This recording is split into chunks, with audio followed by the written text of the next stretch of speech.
Welcome to Center Heist Productions. It is March 7th, 2024. Please hit the likes and the subscribe down below in the right hand corner. I would muchly appreciate that.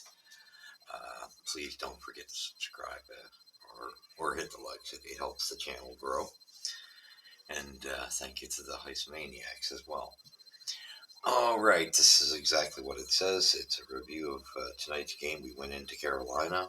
I expected us to be slaughtered in it. Kind of, yeah, borderline-ish. Nothing to write home about in this game. What we expect, 4-1 Canes. I think I projected 5-2 or 6-2, and then so we're pretty close in the differential, 4-1. So, it was an odd game. Let's get to the stats first, and we'll discuss the game. Not a whole lot to write home to your mom about in this game. First period, we exchanged goals. Second period, Carolina gets to go ahead, 1 goal. And third period, they just, the Habs fell apart in the third. 2 goals for the Canes. Final score, 4-1. So, really, Brady Shea scored 2 goals, and Frederik Andersen made 24 saves after a 4-month absence. And Carolina Hurricanes beat the Montreal Canadiens Thursday night. Stefan Noesen and Andrei Svechnikov also scored for Carolina's goals for the team's first game. So it was pretty straightforward. First star, Andersen, for his first game back, 24 saves, and he looked half decent tonight. Brady Shea played an awesome game, 2 goals. He was definitely one of their brighter spots. Positive 3, and Noesen had a goal, and it was really a lopsided game. Very, we had our best efforts first most of the way. Second, we were still kind of there in it. Third, we fell apart.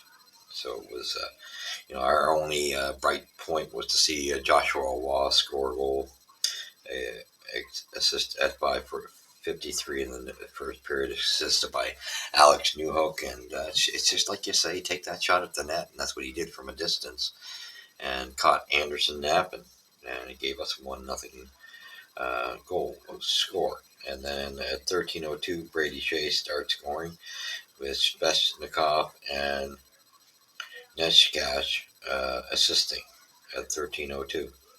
Second period, this was kind of where the tie was broken. Stefan Noesen assisted by Drury and Chatfield at 19:35 of the second. So it was still a close game going into the third, and we had actually scored a goal not long into the third, and it was Waugh again. However, it was the right call.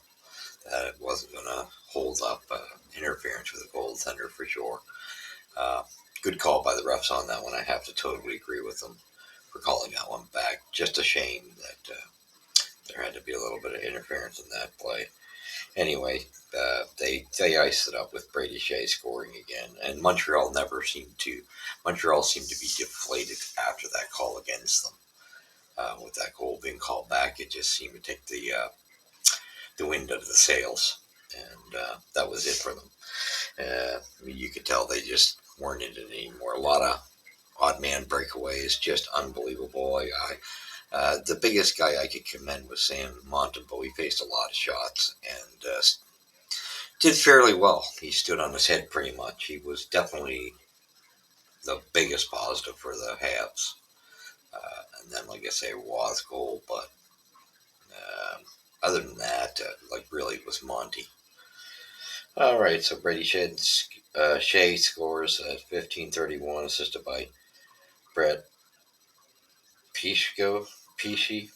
and Sebastian Aho.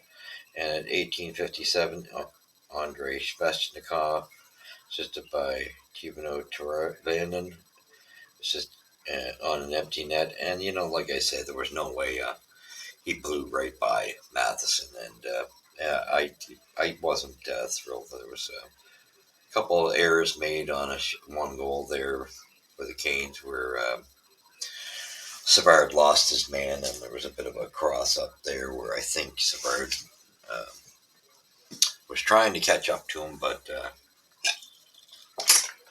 unfortunately, Jack Eye probably was, he was covering his side, but would have assumed, the man was covered, and I think he could have stepped in, and so it was kind of a mix-up play, although it was more on Savard.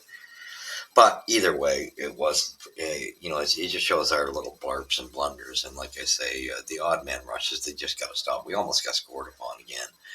I think we're 0-4 in the power play, and that's just ridiculous. You can't. And people want to say that this power play is so healed. I think it's pathetic, and it's a joke.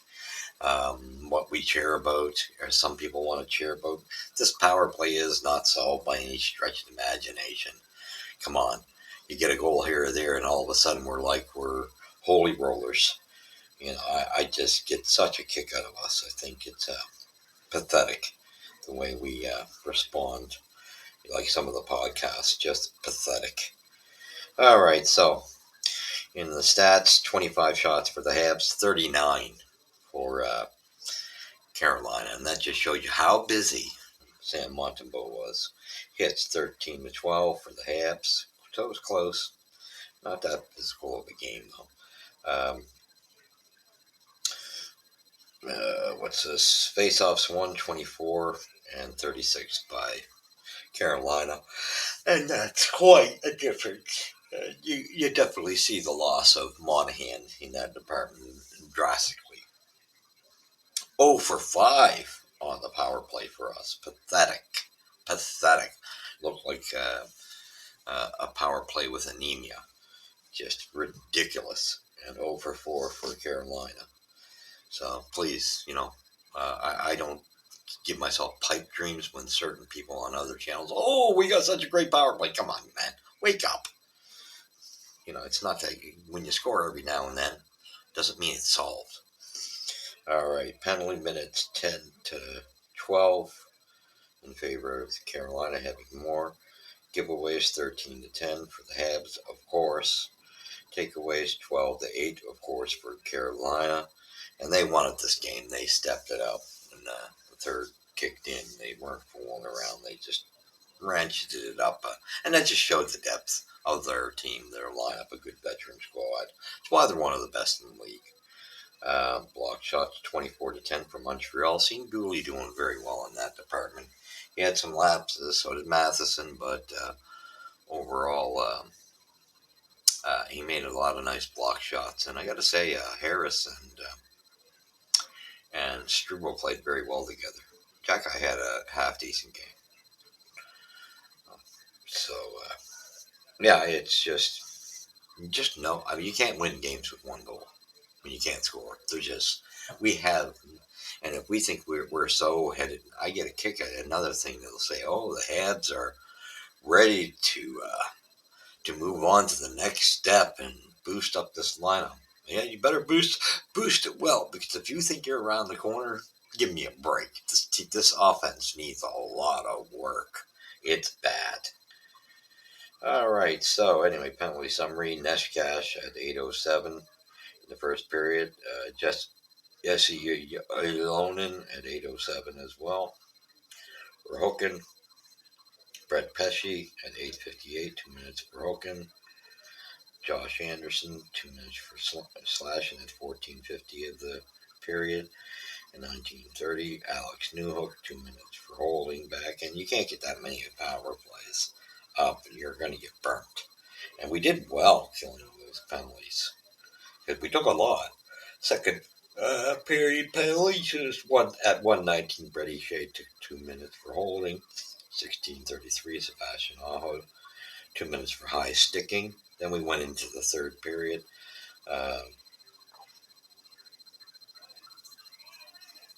Jalen Chatfield, 2 minutes for tripping for Carolina.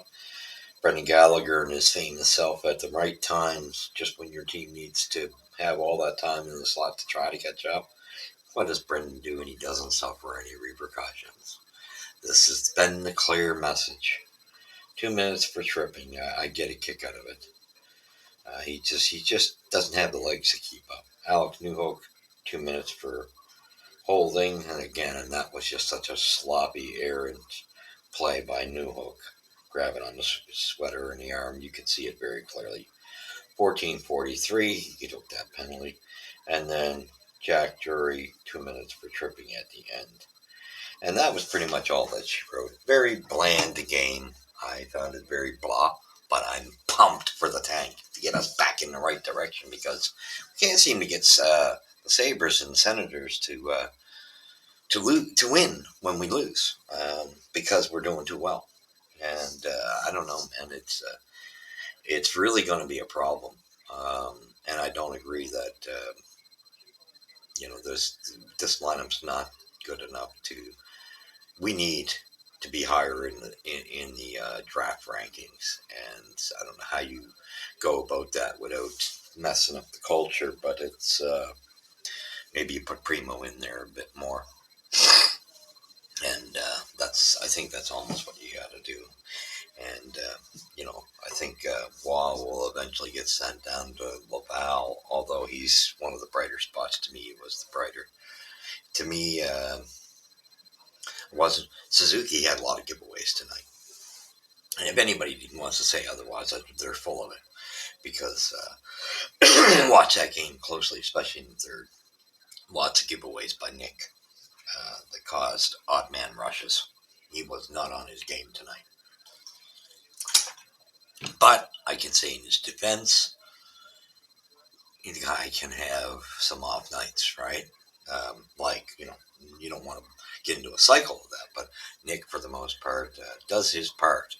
So for him to have some errors made, yeah. Although the second time in about 3 games that he's been doing it, because he got caught the other night too on a power play where he put an errant pass and it caused an odd man rush. So hopefully it's not a sign of what's coming, because first line took a bit of a beating. There was efforts of Slav had going in front of the net, and the line was okay. The first line was okay, nothing fabulous. They weren't on the money. Yeah, and here's the other thing too. You get these networks, saying, "What's wrong? Slav's in a dip." Of course, Slav's going to be in a dip. If you've been following the Habs very clearly, you know Slafkovsky's hurt, and he's still playing well under being hurt. He's just lost a step or two. There's no doubt about it. Come on, pay attention, especially when you're a podcast that you've been around the business. You should know better, and you allow those comments on your channel. I just find it so humorous.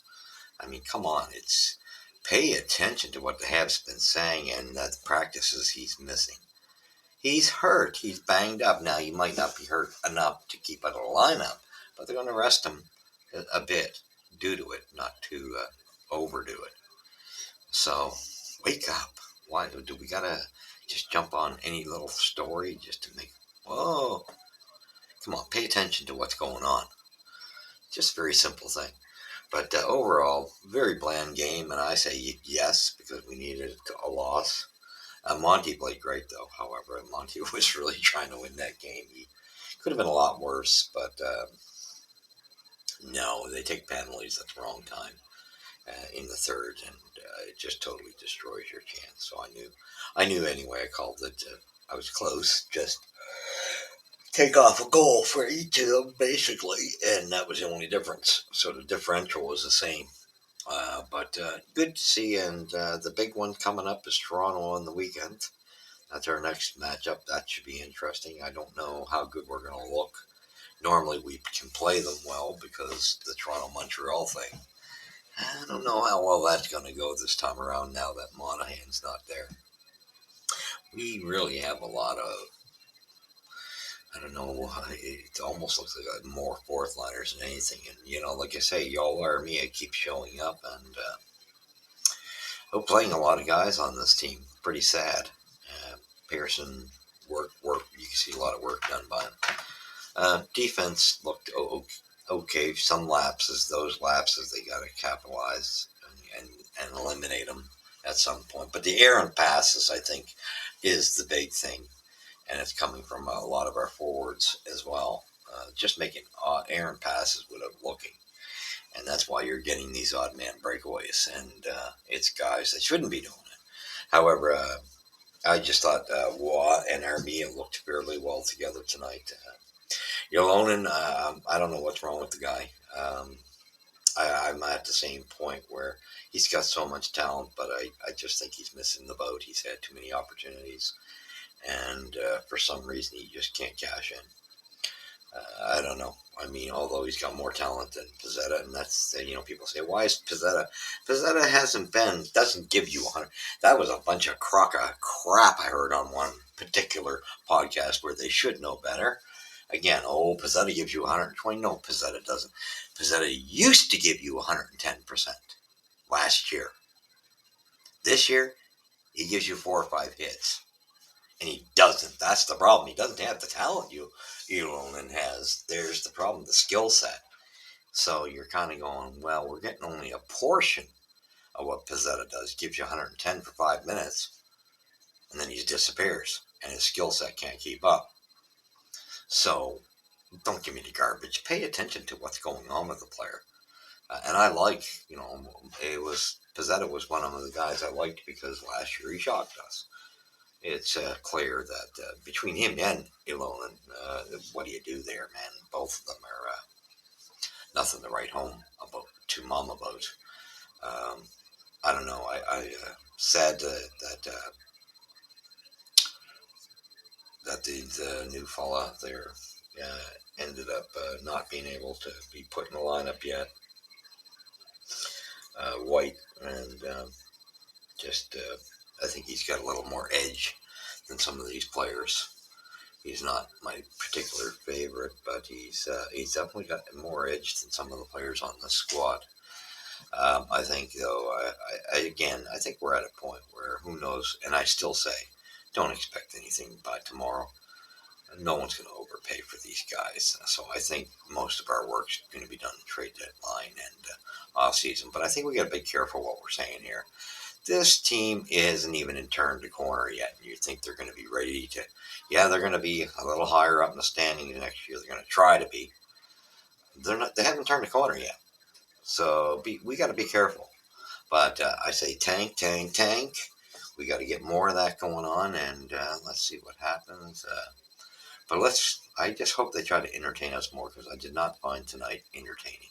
Toronto game should be, but I'm a little afraid that it may not be as close as they usually are, because, guys like Monahan are a big help there. Anyway, thank you for joining me, and we'll catch you in that one. Like I said, I broke that news as soon as it came across my phone earlier with a short video about Perreault for Mysak, which I think is a good trade for both teams. They both needed a bit of a change. We got too many small players, and Mysak being one of them. I think it was a good minor trade. It was very minor. It's for our AHL affiliates. But this, I have to correct myself too, because I made the mistake. It said 2021 or 2022 in the tape. It's 2020 that Perreault was, I believe, a 7th round draft pick or something of that nature. Or anyway, at least he was a 1st round pick, is what I should say. So, that's he's 5'11", a little bigger than Mysak. So I think this could be a win-win for both clubs. It's not a major trade, though. So nothing that should affect either team drastically. Might help their AHL affiliates. But it gives Mysak a chance to maybe go with Anaheim squad, and he can probably be insulated there. Who knows? Maybe that helps him, because that's what you got to do. You got to spread out some of these small guys onto different teams, because they're not going to. We got too many small guys already. So thank you for joining me. Where's Puck Drop First here at Center Ice. You've seen it, and we will see you in the review. And although there may be some, we'll see if there's something to talk about.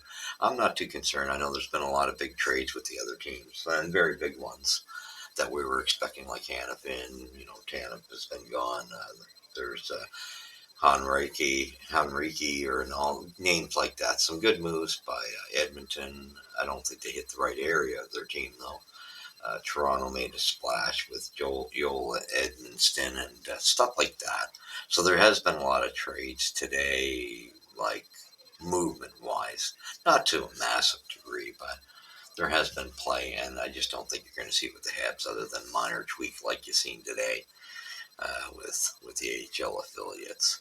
So thank you for joining me. We'll catch you in the Toronto review. And like I said, I could be out with a tape tomorrow. If the Habs do anything, I'll be watching it like a hawk. But I won't make a tape too, because I'm not one to talk about what the other clubs do. I don't really care what the other teams do. I'm totally a Habs channel, and that's I'm sold to my team, no other team. So we'll see. I'll be watching it closely, and we'll see what happens. All right. Thank you for joining me, and God bless.